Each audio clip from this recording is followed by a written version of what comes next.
podcast is part of the Sports Social Podcast Network. You're listening to Saucepans and Sidesteps.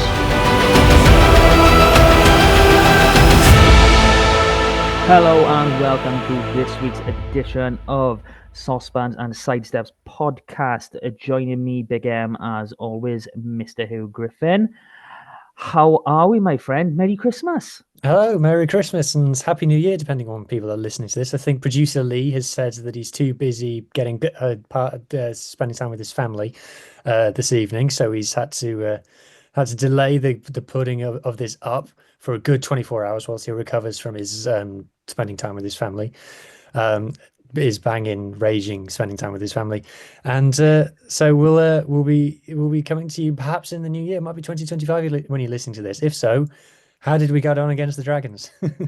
That is a good one. I mean, he's only doing post-production. I mean, how much time does that really need? Come on. Yeah, there's not much editing on a right first time perfect 100% of the time, 60% of the time podcast, is there? Hang on, I think our numbers are slightly better than that. I think we might be closer to 65 now. Yeah, I mean, it is quite thankful. We've had a big gap between the last game, which one sec. Let me just. We beat Black Lion, I think, was the last game. Yeah, Black Lion was the last game, wasn't it? That's the one. Yeah. So we've had quite a big gap, between that game and this. So we've had a nice break and a Christmas. So yay! Thank you. Did you get any Scarlet's themed Christmas presents? No, I didn't. But just because if there is ever anything Scarlet's themed, and I am, I can justify spending the money on it, I will get it straight away. That is the problem. I get in trouble for that all the time. That I whenever it comes near to whether it's Christmas or birthdays or whatever it is, it's always I can't think of anything to buy you because everything that you want, you just buy it for yourself. And exactly. Now this is a thing with me and the missus. Like coming trying to think of gifts is like, oh my god, I'm just scratching my head constantly. Like I'm easy, give me a pair of boxers and some socks, and I'll be happy all year long. But women aren't quite as. Have you got any posh boxers? What are posh boxers? Because I got when Pirate got the deal with Manscaped, obviously with Rap, because there was about 50 people at the time, everyone got just a razor. I got a proper gift set with stuff in it. Mm-hmm. And one of the things that I got was have I got them on now? No. One of the things that one of the things that I got in my gift set was a really, really posh pair of boxers, and it's by a long way the nicest boxers that I've got. And most of my boxers are from M&S, so that tells you how posh they are. That tells you how posh Huw is in general. Jesus Christ! Well, no, I've got quite a lot of clothes from M&S, but that's because my dad works in M&S, so he can obviously see when there's deals on, and he gets money off. So I've got the world's cheapest M&S clothes, but they're all very nice, obviously.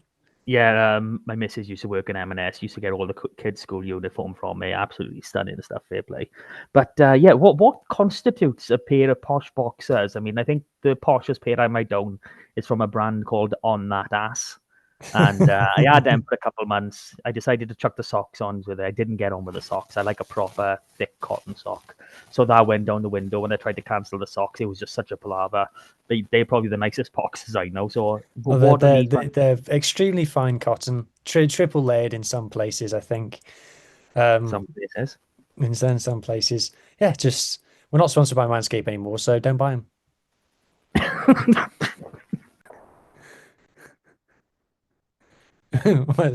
Mart did find that funny. He's just having a cough. I'm not well, but you can't make me laugh like I have a cough. Okay, so we do need to talk about the actual last game that we were involved in. I'm not going to say play because I don't like that word right now. You didn't get to watch it live, so tell us your experience of that day, not getting to watch the game live. I think that's better than talking about the game, quite frankly. Yeah, so I obviously we were doing lots of plans about covering the game and stuff, and I was going to do all the usual social media, etc. And first time this year, I haven't been able to watch a Scarlet's game live because it being that time of year had family engagements. The girlfriend's parents came down and we had a day out socializing, interacting with other human beings, as I'm told that I should do more of.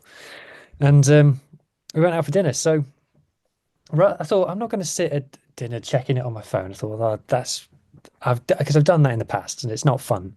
So I thought, all right, I'm going to turn my phone off, and I never turn my phone off. I never turn my phone off. So I literally messaged my mum and dad saying my phone is going to be off for 2 hours. If there's an emergency, message the girlfriend. So I did that and went out for dinner. And then, but obviously there was nothing else that I could think about. So I've come home and I've said to the missus, I'm going to go upstairs in the spare room for a little bit, and because I just needed some time to check the score, react to it. So I've switched my phone back on, loaded up BBC Sport, checked the score, and I've seen that the Scarlets have lost away to the Ospreys 23 points to 22. And I've thought, oh, by 1 point, that's very tough to take. And I didn't know anything else about the game at that point. Then I've gone on Flash Score to see the sequence of the scorers, and I've gone on, then clicked on the game, and I've seen that they scored in overtime to win it. And I'm like, that's a tough one to take. And then I've seen that we were 19-8 up at half time. And I'm thinking, this is getting worse now. And I was gutted. I'm not going to lie or hide the fact that I was utterly gutted. Another loss by 1 point. Our third loss this season by 1 point away from home. I couldn't believe it. And I couldn't. I had a brief glance at socials. I did notice on socials that no Scarlets fans were like raging. No one was going after the team or calling for anybody to be sacked or anything like that. And obviously I saw some typical reactions about one or two, so say, decisions that happen in the game and things. But I've left it for a couple of days. I've had a look at the stats the next day, and then I've built up to watch the game back. So I think we played on the Saturday. I think on the Monday, I thought to myself, I'll just watch the first half because we won the first half. I think I'd seen the try by this point. And I've watched the first half, and I've messaged you whilst I was watching it, and I've got to half time, and that's all I watched on the Monday was the first half, and I've gone, how have we lost this? How do we go on and lose this game? We were miles better than them. It's possibly the best half of rugby that we've played all season. And then I've left it, and then the next day I've watched most of the second half. And even on 60 minutes, I was still thinking, we're going to win this, even though I knew that we lost. Like we're winning this game. We're clearly the better side, and we've not. And I'm left thinking, Mart, how what I've watched with my eyes measures up to a 3 tries to 1 defeat. I don't understand how that's happened, and it's extremely disappointing. We can get into the bones of what we should and shouldn't have done in a moment, but I can't understand how we haven't won that game. Yeah, I'm in the same boat as you. It's a few games this season now where we've been in this exact same position. The Cardiff loss. I'll say the same for the Glasgow game as well. I really don't understand how we've lost this game. We were, like you said, so much better in every single facet of play, and just took messaging you on a Monday when you were watching it, and I was like, I know, I felt all these same things. Like you were clipping up little spots of it, basically Eddie James tormenting Owen Watkins, which was absolutely hilarious to watch back. Sammy's performance. This was probably the best game we've seen from Costello for a good season and a half. So that was brilliant. I'm thinking Joe Roberts, another 2 matches down the line, catches that ball on the wing, and we're in free. But how your hindsight is what it is. So I'm stuck in to think of what really to critique in this game. It was, I want to say, probably use of the bench is the only thing I could really go after in this one. But even then, we were that dominant for that large part of the game. It should have been put to bed. Yeah, it absolutely should have been put to bed. I mean, hindsight's 2020. You can say that we should have gone to touch. If one of those kicks to goal, which was a 3, if one of those opting to take the 3 was a kick to the corner and we drive over, which our driving maul has been very effective this year. We get over and we get over quick. I think we scored a driving maul. I mean, Josh McLeod scored 5 tries in 4 games or something from that type of distance. So if one of those opts for the 3, it actually ends up with a 5, we've won the game. And there you go. So that's one thing. Like you said, the use of the bench, as always. Archie not coming on until the very end was Dwayne's got that wrong. Just call a spade a spade. That was a mistake. And then, you know, the to concede the 3 tries in the manner that we did. I always say that the score, the try count doesn't lie. 3-1. To concede those 3 tries in the way that we did is disappointing. You know, let's be honest. Ospreys aren't scoring if you make them go more than 3 phases. They haven't done all season.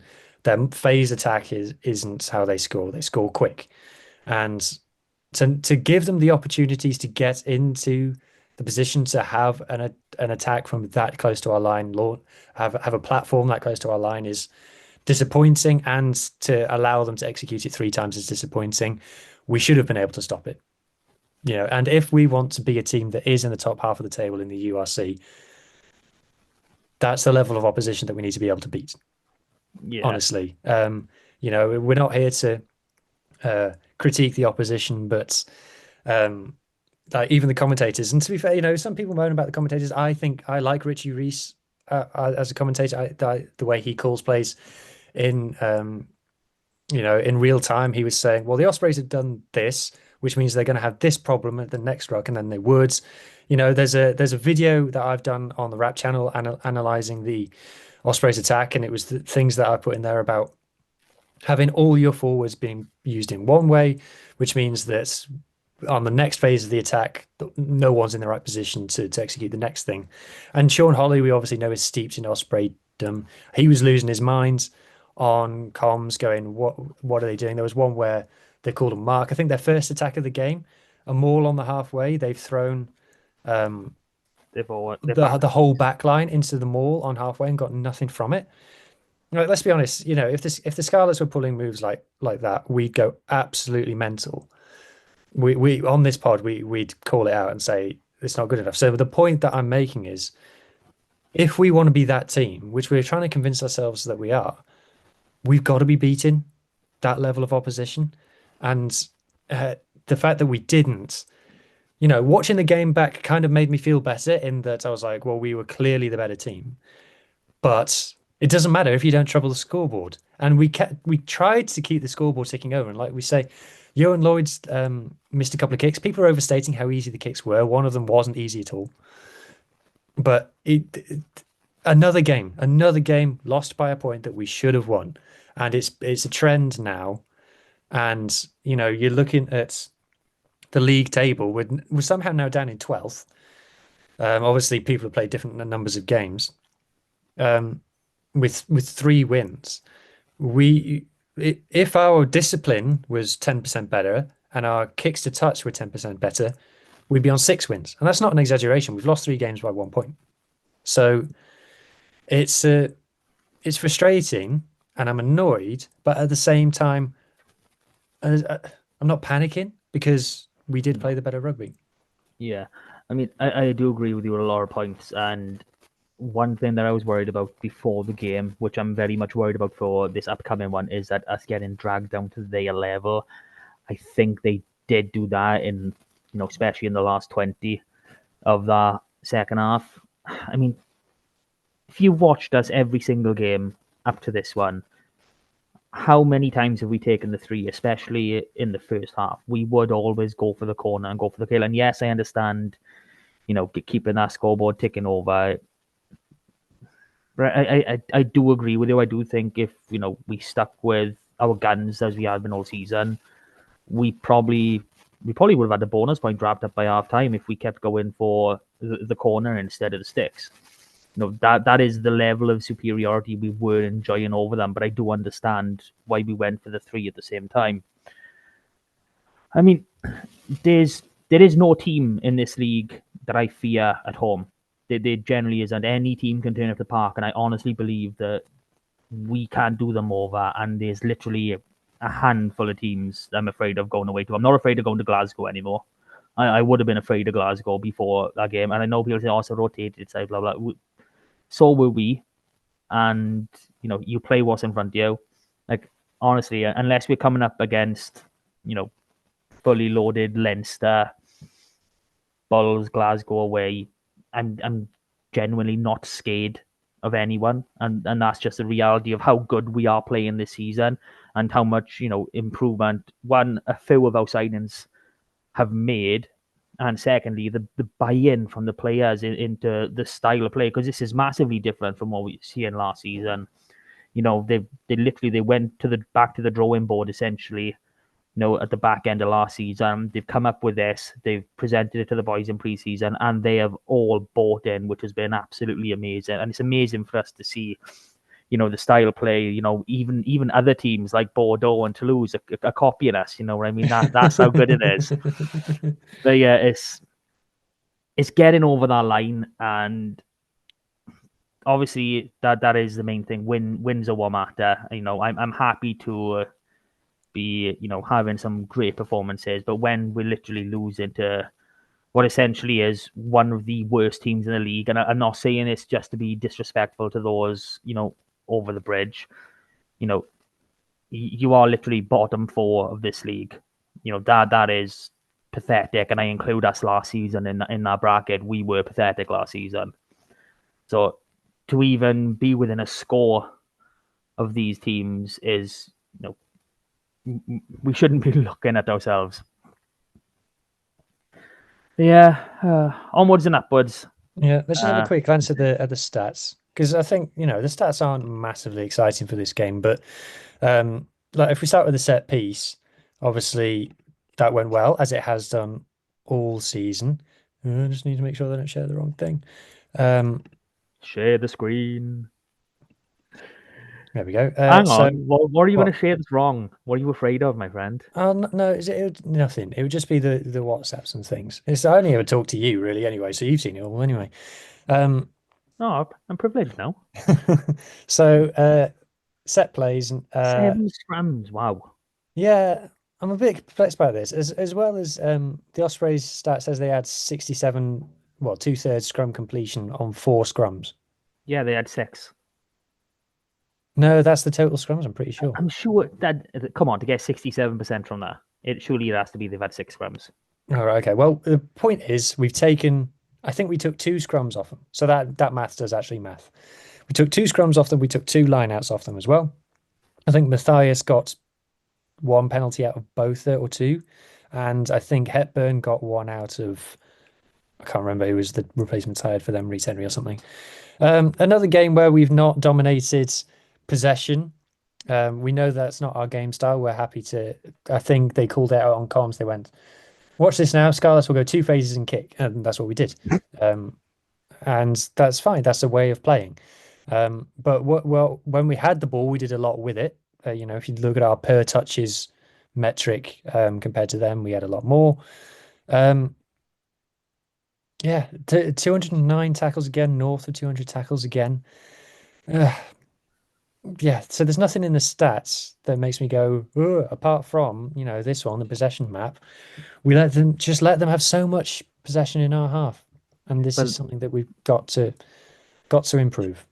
Yeah, but like you've said, Ospreys are not doing anything after 3 phases.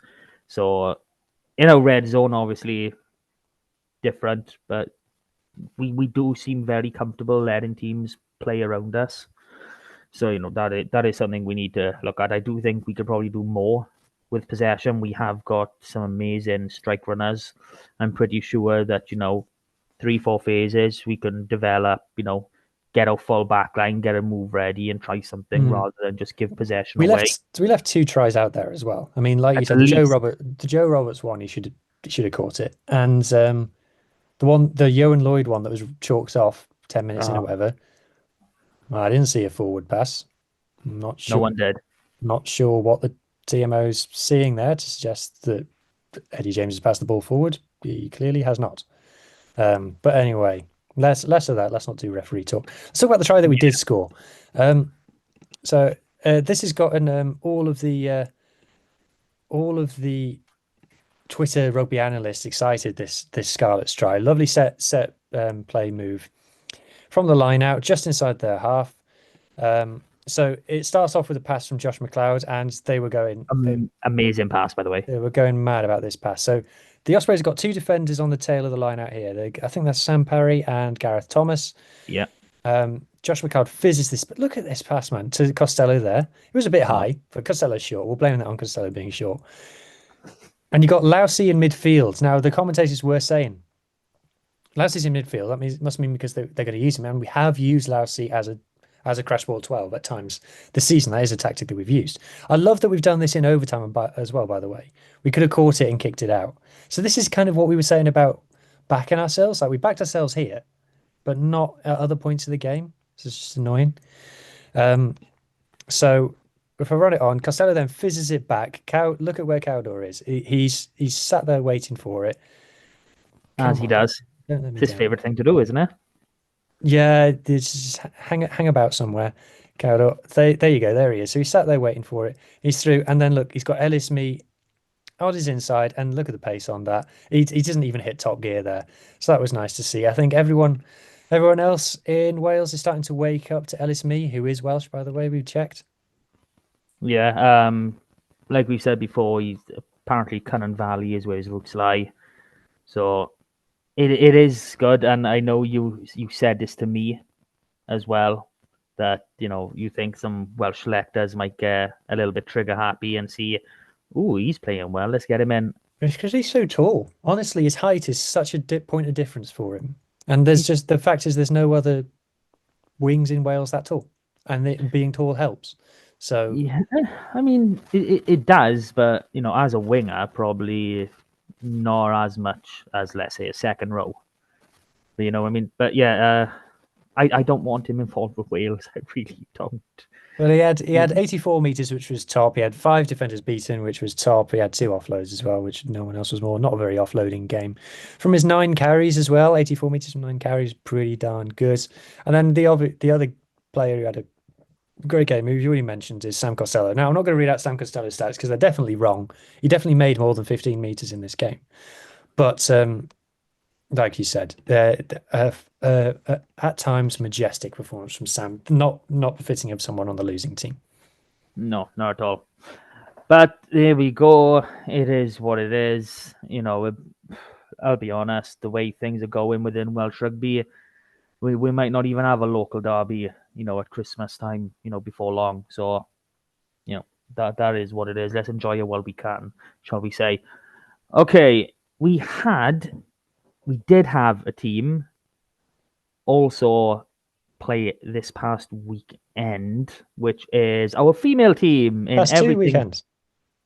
Past 2 weekends, yes. I'm talking about the park now. But no, yeah. Obviously, yeah, we weren't here for last week, were we? We were off celebrating, Hanukkah or whatever it is you celebrate. Yeah, so Britton Thunder have kicked off their Celtic Challenge campaign. Oh, that works out nice, CCC. Mm-hmm. Not the greatest of starts. Both games against Gwalia Lightning. Gwalia, who, let's be honest, when you're looking at the squads of these two teams, they should be winning these games. And they did. They were comfortable down at Stridmanach, which, by the way, terrible choice moving them from Cap. Why they've moved them from Cap, I have no idea. Much better being in an actual rugby ground, not a schools team ground where the cameras. I didn't enjoy watching that game just for the biggest difference for me. I mean, obviously, it has a functional pitch, and I'm sure the changing rooms and everything are all very nice. It's not the issue. It's a Dragons training pitch. It's awesome standard. Yeah, it's that from a viewership point of view, the level difference between Parky Scarlets and Ashadmanak was night and day from watching it on TV. And if they were still playing in Cap, that disparity wouldn't exist. So that's the point on that. Yeah. We'll ignore that first game. 42-22. Bonus point away from home. Job done. Yes, it is. That is what it is. But this game this past weekend at the park, which was free to enter, free for everyone. Sorry we couldn't promote it anymore, but if you had any daughters, you could have taken them for free. You could have taken yourself for free. You don't need any daughters. Take your son, take your boys to watch some good standard rugby from the women's division. But yeah, I don't know. I don't know where to go with this one. I mean, quite frankly, the game should have been dead and buried by half time. Again, we're saying this, held up over 37 times over the line. It was hard going, watching this game. Obviously, we watch the Scarlets, we watch URC, top 14, Champions Cup, Challenge Cup level rugby. So we're used to seeing a certain standard. And obviously, the women's game is just not at that level yet. It will get there in time. I think the Power 15 or whatever it is called across the Yeah, border. did you watch the Harlequins versus? So have you seen anything of the Harlequins versus Leicester? No, I There's some haven't seen. there were some skills in I'm that game. There's a few Welsh girls played extremely well in that game. yeah. None less so than Alcal. What? You What? serious? What? What do you mean? She's playing. Yeah, She's a Brit. What's she doing over there? they're paying her money, Mart. Oh, for Christ's sake! I'm upset. I'm really upset now. Really, really upset. I thought she was out for the Yeah, season or Alex something. Callender Oh, and Jazz Joyce, oh, I Scarlets know are Joyce through. is. I know Joyce is over there. You can't expect Joyce to not have a paying contract. Best back in the world by far. Come on. Yeah. Yeah. No, I don't get a chance to watch the way. So isn't it all on what's it called? TNT. Oh, I was about to say BT. Shows off. Yeah, I don't have that crap. Didn't have that crap when it was Champions Cup on it. I'd rather find a free stream somewhere. So cheap I am. But yeah, Britain really dominated up front. The first half especially. They had all the possession. They were All held the up territory. so many times. Four hold ups. Now we at Scarlets, Brithon men, as I've started calling this, the Scarlets as a Britain joke. men. um, and so I will say that we kind of tongue in cheek, started referring to Brithon Thunder as Scarlets women. Well, the Scarlets have started announcing the Brithon team sheet via their social accounts. They've obviously play in the park. They're putting out videos of Dwayne Peel going and meeting the girls, and they got the girls doing interviews about how when they had season tickets at the Scarlets. So kind of the thing that started as a joke is now official in all but name that Yeah. Brithon Thunder are Scarlet's women. Um, I can't remember what I was going to say. Oh yeah, so we talked about Scarlet's men, about how we've held up a lot of teams and it's good defense, right? That that wasn't really the case for Brithon. They should be disappointed not to score those. There was some poor carrying technique that cost us tries there. Also, a bit of white line fever from the forwards because I thought when the backs got the ball, particularly the centres, looked very sharp. And oh, I've forgotten her name now. Is it Hing on the wing? Eleanor Eleanor Hing, Hing. yeah. Yeah, she was class. Obviously, Meg Webb was class as well. Oh yeah, outstanding. Fair play to her. So we should have come on. If you're going to be the Scarlets women, you need to pass the backs the ball a bit more. Yeah, I mean, obviously we didn't see as much of the backs in the first half with all that forward domination, but the second half, especially when the backs came on, Fionn Lewis, Hannah Marshall, Hannah Black. Oh my God, these girls were outstanding. They literally they tore apart Gwalia when they were able to do it. It was just a shame they couldn't finish off moves. I mean, Fionn Lewis, I think said she's been injured for the last 17 months. I know this was her first game, so obviously her first game for Britain as well. No, she played for Bristol week before, I think. Yeah, first game for Britain, I say. First game for Britain, then. Yeah, And she was outstanding when she came on. I mean, oh my God, watching this girl play was something different. And someone, who was he? Yeah, it must have been Hannah Marshall. She looked outstanding. In the forwards. She didn't start last week. Our first choice hooker. I think she's our first choice. It's hard to really tell right now. Chloe Grant, she got stretched off. So speedy recoveries to her. But Evie Gale, who came on in our first game and started this one, oh, outstanding. I mean, there are certain players you just look at and you think, yeah, Natalia John is another one. They just do their job so well and it's so impressive. So it is a really good core of girls in this squad, women, or whatever, however you want to say it. I've checked with the women's pod. You're allowed to call them the girls if they're your team. So like we call the Scarlets the boys. The boys done well. We're allowed to say the girls. Like you wouldn't call the Black Ferns the New Zealand girls. You wouldn't say that. But for your own team, you're allowed to call them the girls. I've Okay, checked. fair I enough. checked with women and they said that was fine. I can deal with that. I mean, one thing I had issue with, now I didn't see much of this, watching the women's under-20s, the Summer Nation series or whatever they were called, is Jess Rogers on number 8. She was carrying a lot upright, which I think obviously, contributed to some of those hold-up tries. So it just made me think that there might be, a niggle or something going on in there. So that was quite uncharacteristic. But honestly, there's a really good squad here, and even though it's supposedly, slightly lesser than what Gwalia is, I don't see no reason why we can't give this, Celtic Challenge a good run. There's 8 more fixtures to be had. It's a long old. Some good teams. I think we will build. I mean, the step from game 1 to game 2 was massive. Well, yeah, I think we haven't had a pre-season either. Yeah. I mean, all the girls rugby would have come in different teams. Our game against Gwalia, and it goes for both sides, obviously. But that was the first game of rugby they had together, which is maddening in itself. So that's something we can build on next season. But yeah, a 10 game league, 6 wins. When the level It's a of tough playing old field, league, though, Mark. It's a tough it old is. league. But I want to keep us in there. You know what I mean? I know. I'll be honest. I'll be backing them no matter what. Edinburgh look a good team. Oh yeah, Obviously, they do. Wolfhounds are good. So you're probably looking at Clovers and Glasgow now. We will get better, I think, exponentially as the season goes on. You're probably looking at Glasgow is probably the one that we'd be disappointed if we don't win that. Edinburgh are very good. I think we've got Edinburgh next. They're Yeah, very in good. Edinburgh. On the 4th in Edinburgh, that is going to be, one hell of a clash to behold. But no, I mean, it is a really level playing field. There's not a great deal between the teams. Wolfhounds won it last year.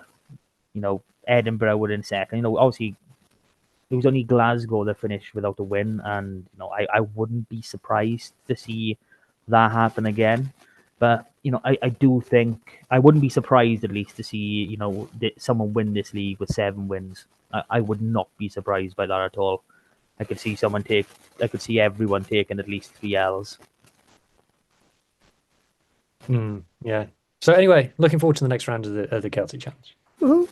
Okay, kind of meant to be the community bit, but it's been Christmas. I've also not been 100%, so I kind of haven't done the fixtures for this upcoming round.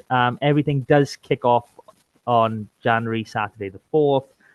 I am very apologetic, guys. I will give myself a smack on the back or whatever. Get it all back up and sorted. But what we can talk about is the SRC double headers. Now, we had Llandovery at home to Quins in the first round, and then obviously Quins hosting the reverse. It was 35-5 Drovers win in that first game, up at Churchbank. So it was pretty much a demolition job. There was really nothing to be said for Quins in that game. Ed Scragg picked up a try in that one, so well done to him. But the return game in Carmarthen Park, now that was quite different. That could have gone either way, and I am really happy to say that it could have gone either way, mainly because of how many Scarlets got pumped into this Carmarthen Quinn side. So Llandovery in the 23, they had Jack Davis starting. They had Harry Thomas, Wahey, first game back. Great to see him again. Gabe Hawley and Ed Scragg, those 3 on the bench. So 4 in total. Now, Carmarthen Quins in the starting 15 had Yori Badham, Gabriel McDonald, Charlie Titcomb, Sam O'Connor, Isaac Young, Ben Williams, and Carwyn Tuapolotu, with Keanu Evans and Rodri Lewis on the bench. So, in terms of development, 7 starting, 2 on the bench. I am incredibly happy with that from a Scarlet's point of view. Obviously, a couple of them, Sam O'Connor and Charlie Titcombe, we won't see them week in, week out. This was literally because of how the games fell, and we weren't playing, in and around this time. So, because they are usually the third option 10, third option loose head, so they will be travelling reserve, and they will be again come New Year's Day. So they don't get that opportunity to play much rugby, which is a shame because they're both young and extremely talented. I really like the look of Sam O'Connor. I really want to see him play more minutes. But onto the game itself, it was a ding dong of a match, back and forth. Quins will be, really, really happy with the performance. They stood up to the champions. They stood up to a top 4 team, and they came within a score. 27-22 were finished to the Drovers. So they'll know that they could have got the job done. Gabriel McDonald picked up a try. Charlie Titcombe got 7 points, 2 conversions and a penalty. There were opportunities in this game for them, and I think coming off of last season where I think they only picked up 6 wins in the league, in a 13-team league or whatever it was, they'll be happy with the way they are progressing so far, which is great. Drovers, on the other hand, they grinded out wins. They're not getting out to second, third gear very much. Apart from that Newport game, I don't think they have got out to third gear with anybody. And, that is amazing to say, considering they still are in that top 4 mix. So I'd like to see Drovers, use this little bit. So they go this weekend coming now, and then they got a little bit of time off before the cup competition starts.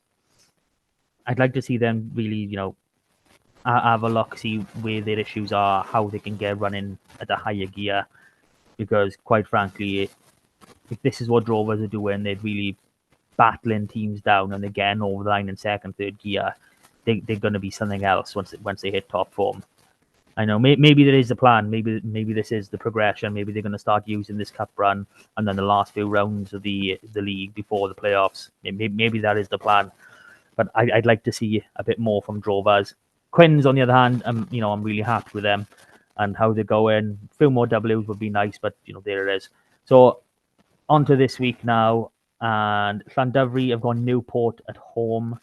So that is a big one, and we know they've performed against Newport once, so I'm expecting it again. And the other game, Carmarthen Quins are travelling to Pontypool, which is a 5:15 kickoff on the Saturday, and I believe will be live on S4C. So Great. that'll be nice to watch. A bit of Saturday rugby, first weekend of the year. Hopefully there'll be a decent crowd down there. Pontypool and Ebbw Vale. They've had their double headers these last 2 weeks. I think they've pulled around 7,000-8,000 over the two. Obviously the same people, so we're talking about 3,000 to 3,500 people over the 2 fixtures, which is, absolutely brilliant. You mean 103,000, as is the law on Welsh Rugby Twitter. Oh yeah, especially over the Christmas period.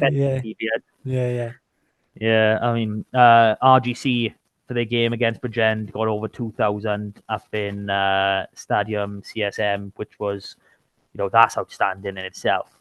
They don't have any other competition besides football. If they could somehow get a hold of that, and even if it was only half of that, even if they get 1,000 coming regularly, that would be massive for RGC. So those things are absolutely brilliant to see. I love it. So I think Neath got 5,000, was it? The story for Neath? Yeah, it's Bonham Mine.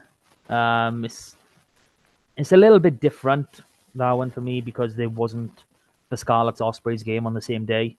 I mean, brilliant to get together all, almost at capacity. I think it's only 6,000 now. Yeah, it's not a big ground. Compared to what it was back in the day where they had all the terraces, and I think they could have got close to 20 and they had 1 point.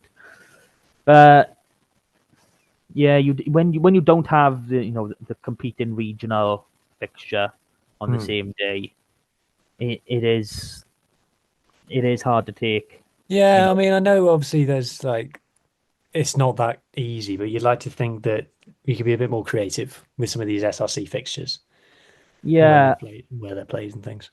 yeah. I mean, people go on about club rugby being the lifeblood of it. Well, let's try and take hold of that. Let's try and move them away from the community game. Then, if these clubs are really who everyone is supporting and who everyone loves, then let's have them play when all these people who love them are not playing or coaching or anything themselves.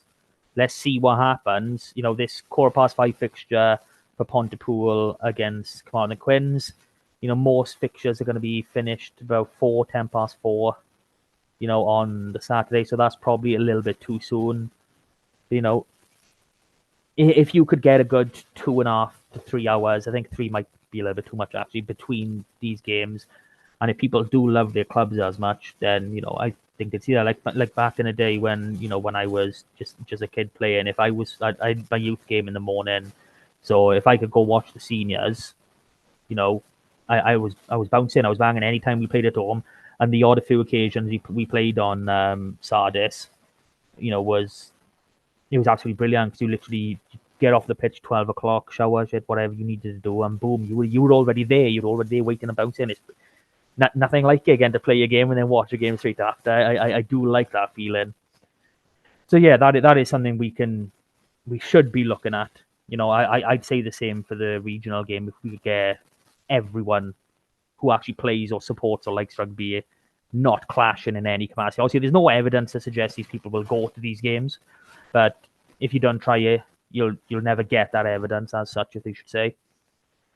So yeah, that's my 2 pence on that subject. So that brings us to, I want to say this weekend, but obviously it's not this weekend. That brings us to this Wednesday. And Yeah, it's confusing. We got caught out with the team announcement today, didn't we? Like, oh my yeah, God, there's a Scarlets team been announced. What's happening? It's Monday. Oh, that's because we're playing on Wednesday. like even then, I expected the team tomorrow. I was like, I didn't even have it in my diary even close Yeah. to today. Like, but no, this is the one and only time in the year we will ever record a pod and actually know the squad going into the game. So I think But I think before that's that, right.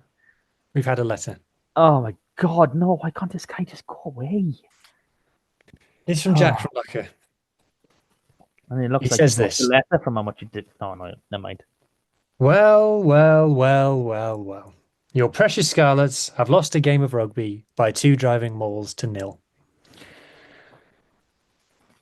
Is it time that... Oh, sorry. Is it true that you only opted for the 3 so many times because you didn't want a forward touching the ball?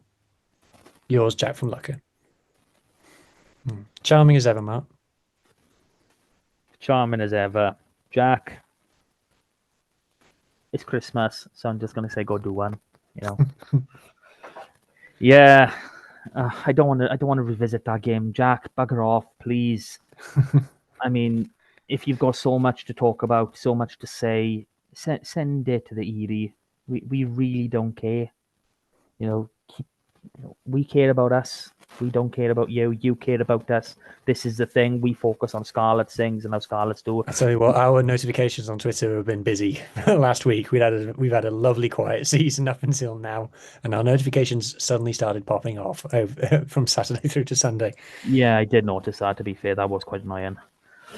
So yeah, we like to focus on ourselves as always. So let's focus on ourselves. Dragons on Wednesday, New Year's Day. Shall I bring the team up? Shall I put the team on the screen? Put the team on the screen. I like the idea of that. That Yeah, sounds it's a nice. shame that Cool. that can't be a regular bit because we Team on normally the screen. record miles away from when the team's announced. You've got a beautiful photo of you waiting to post your comment. Oh, so sweet. So we got number 1, Alec Hepburn. Manus van der Merwe is in at number 2. Henry Thomas retains his usual spot as starting tight head, best tight head in Wales at number 3. Triple H, as we call him. Alex Craig is in at number 4. Sam Lousy, number 5. Max Douglas, Maximus himself, is in at number 6. Oh, sorry, I forgot to call Marnus the Llanelli Warthog. We must do that. So we've gone for one of our preferred tactics of 3 locks in the starting 15 and the starting pack, which we did against the Bulls, and I think we did it against Black Lion as well. No, we didn't do it against Black Lion. You sure? Yes, Bulls and Zebra. Oh, okay. Captain Josh is at number 7. Then we've got Tane Plumtree is at number 8, which I think is his best position at the moment. Then you've got Gareth Davis Cowdoy is at number 9. Sammy's at 10. Then you've got Blair Murray is back from injury at 11. Johnny partners Joe Roberts in the centres. Ellis Mee keeps his spot on the wing, and Tom Rogers is at fullback. Let's pause there then. So I feel like fullback is the problem position for the Scarlets in the moment. Not because we don't have players who can play fullback, because as we discussed in the past, all of our wingers can play fullback, literally all of them. But no one's nailing it down. We had Yohan Lloyd starting there last week. We've had Blair Murray play there internationally. Johan Nicholas has been playing there. He's now out of the team, out of the 23 entirely. I feel like Dwayne just needs to pick someone and stick with them. I know it's difficult with injuries, but Yeah, I we're going to mean, struggle. for me, I wanted Tom to be given the 15 shirt. Obviously, he had it for the first game of the season out in Benetton, and this is now the first time he's getting again. It has bounced between Johan Lloyd and Johan Nicholas, and seeing how good Ellis Mee has been is like Johan Nicholas he's a Scarlet through and through. He's Ponte bearing boy.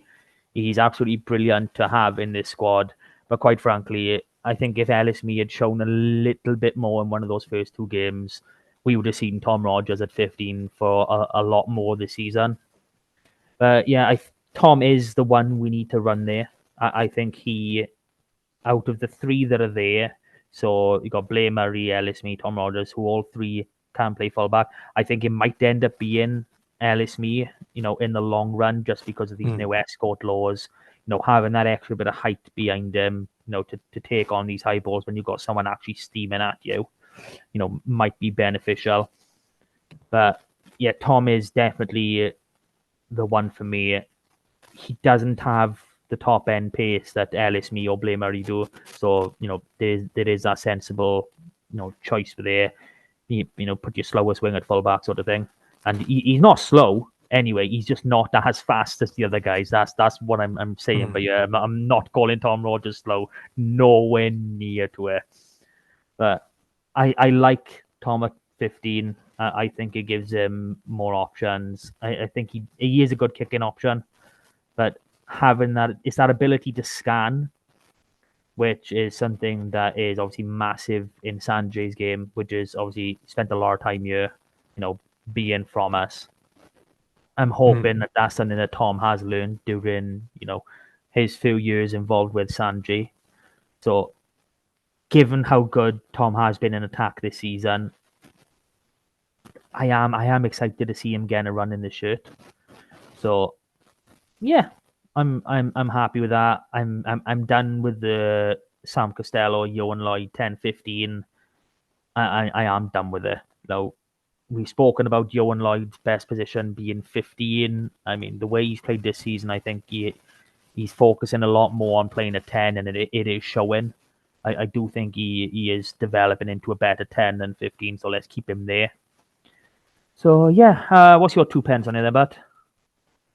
Yeah, Hepburn and Matthias being rotated is interesting, but I don't think necessarily a bad thing. We talked about having the balance on there. I think so. Having kind of splitting up what we might think is our best scrummaging props, with being Kemsley and Henry, having one on the bench isn't too bad.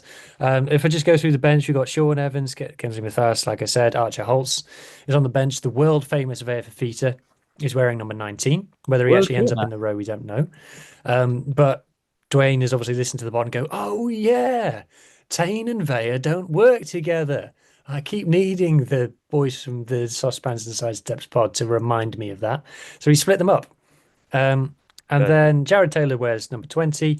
So it's a hefty pack. It's about as hefty a pack as we could pick. Archie Hughes, aka the Falcon, at number 21. Johan Lloyd at number 22, and he will come on. He will not be an unused sub.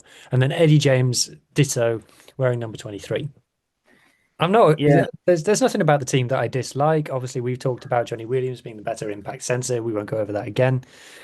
But there's nothing really to pick apart about that selection, to be honest. Our problem all season has not been the selection of the 15. It's been the use of the bench.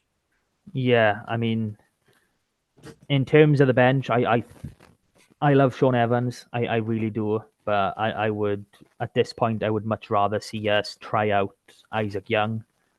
He's back, he's fit, he's an aggressive, hooker. And it's not anything to do, with physical. So like Sean Evans is taller than both Isaac Young and Harry Thomas, who are the young hookers coming through.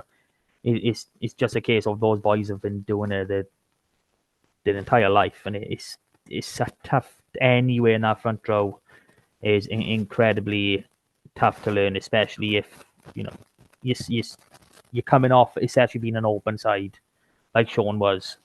So never easy. I mean, Sean is perfect for the squad. He seems to be a galvanizing character. To be fair, he looks the part as well. I'd like to go on a night out with him. He does look sharp.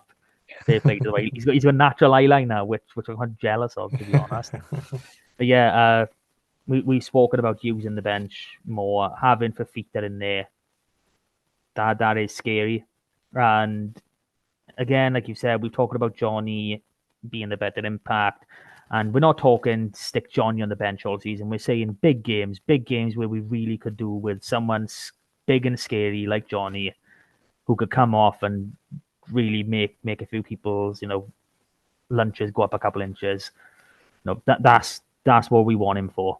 So this would have been one of those. This is a must-win game right now, especially after that disaster. Yeah, season's on the line a bit, isn't it? Because if we lose this, then that means that we're 3 from 9, and that Yeah, doesn't sound very good. Whereas if we're 4 from 9 in a draw, it sounds a lot better. And if we win, yeah. we'll go back into the top half of the table. I think we finished sixth. I think with a bonus point, I think that's possible. So that would be nice. A nice little gift. Everyone Yeah, else. there's been a lot of weird results this weekend. A lot of supposedly bad teams in the last couple of rounds have beaten better teams I in know South Africa, and not so much in Ireland, but in South Africa and Scotland. Yeah, Edinburgh beating Glasgow. I couldn't wrap my head around that. I was literally, I think it must have been 4:45. So, Mm, game about to finish off, and I was just clicking through them to see the scores. I think, Jesus Christ, they won. I couldn't get over that one. But yeah. yeah, I mean, talking about this game, I mean, same as I said for the Ospreys, the only way I see us losing if we get dragged down to the level, and Dragons are remarkably adept of doing that to So us. I was trying to put together some clips which will be out tomorrow on the it's already out on the TikTok and the YouTube as a short. Um, I was looking through clips of old games, and I tell you what, we've had some stinking stinking results against the Dragons in recent years, whether it be Judgment Day or at Rodney Parade. We can't buy a win at Rodney Parade. It's ridiculous. And like for some of the players that we obviously, it's a bit of a new team for us now. In the past, like when we were in our pomp, when we had like a full Welsh 15, we still got turned over by the Dragons. It's our ability to not rock up in this game historically is mind blowing.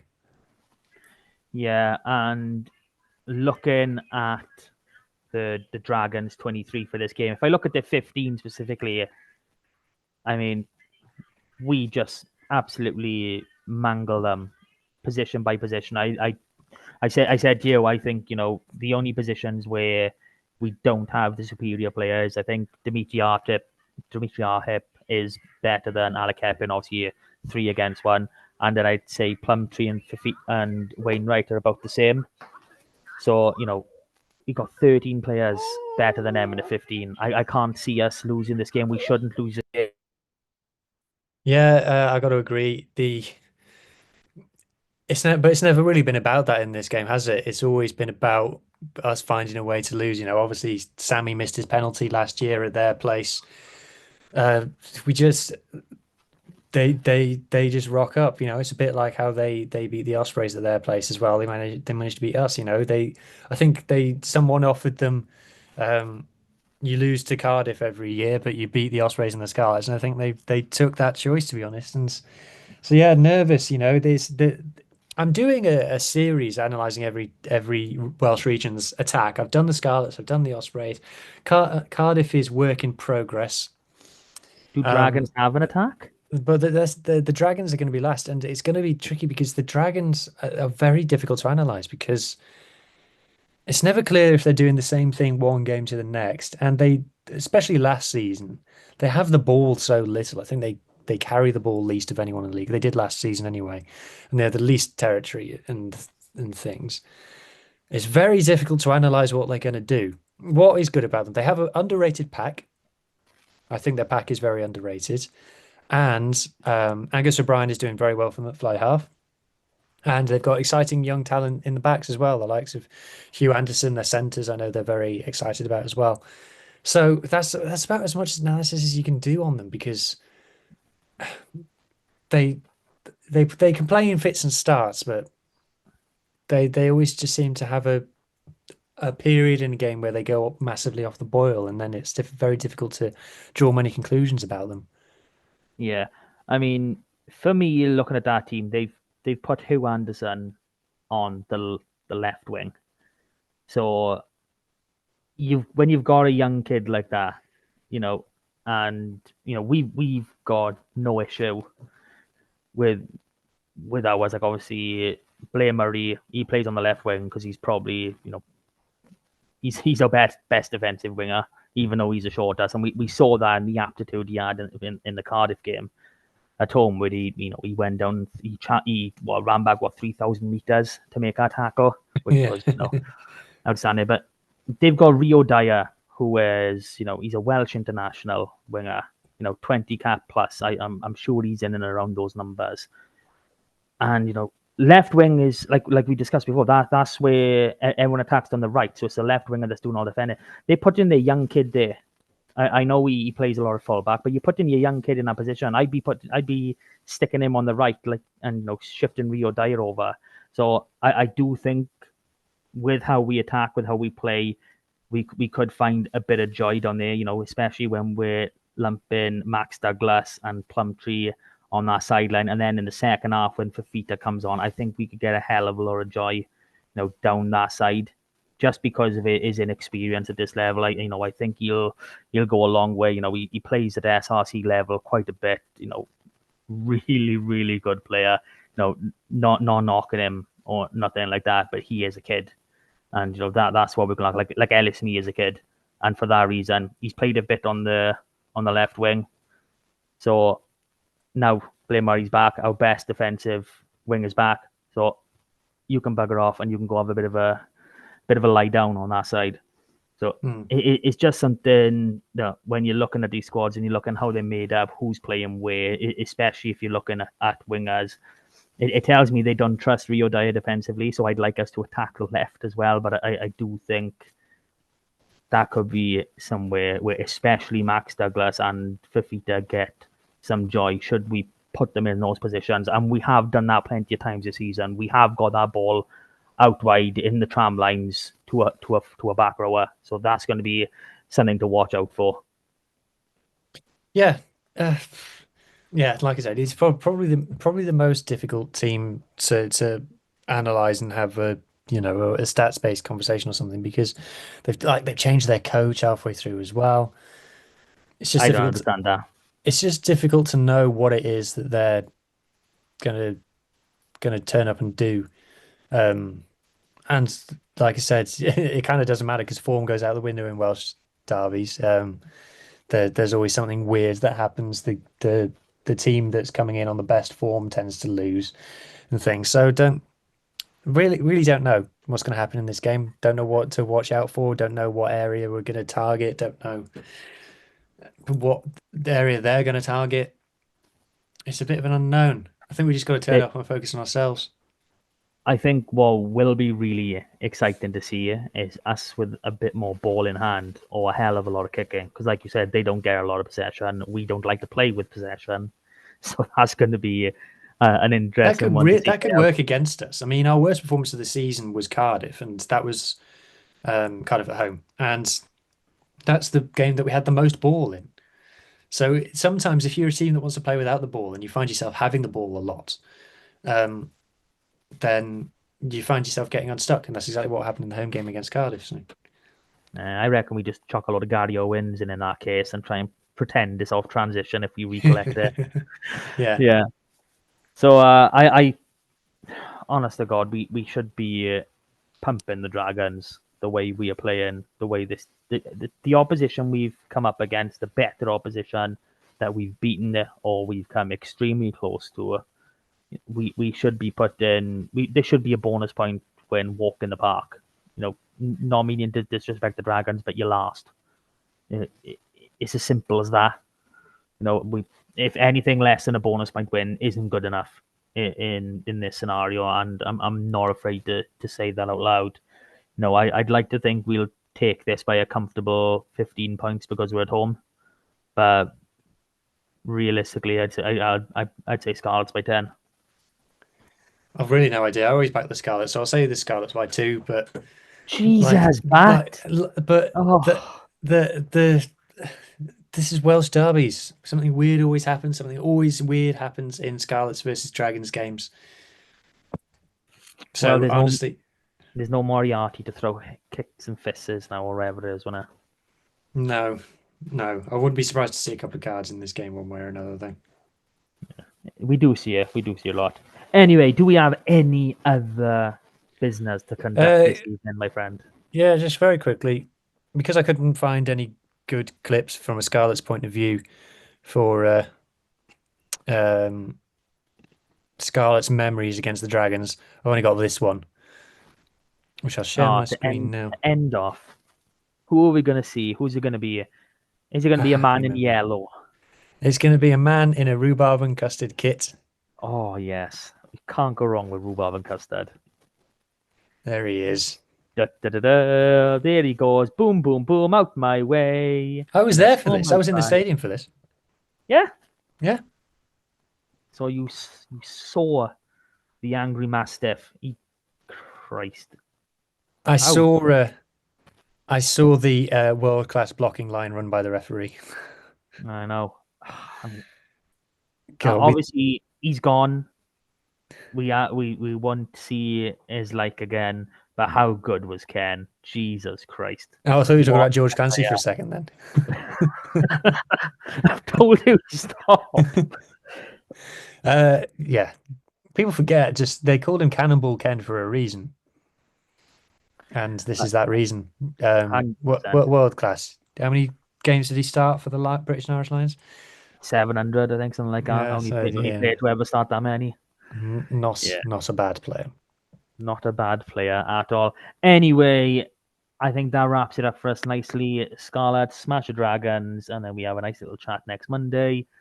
Hope you guys enjoy your New Year's. Thank you for listening. As always, like, share, subscribe, do your thing, and we will see you all again, or hear you all again, next week.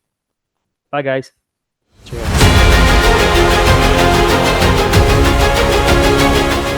That was Saucepans and Sidesteps.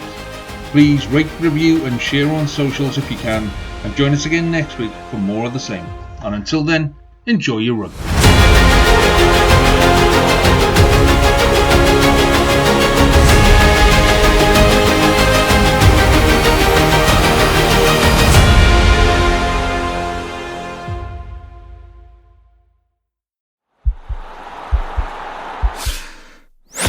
This podcast is part of the Sports Social Podcast Network.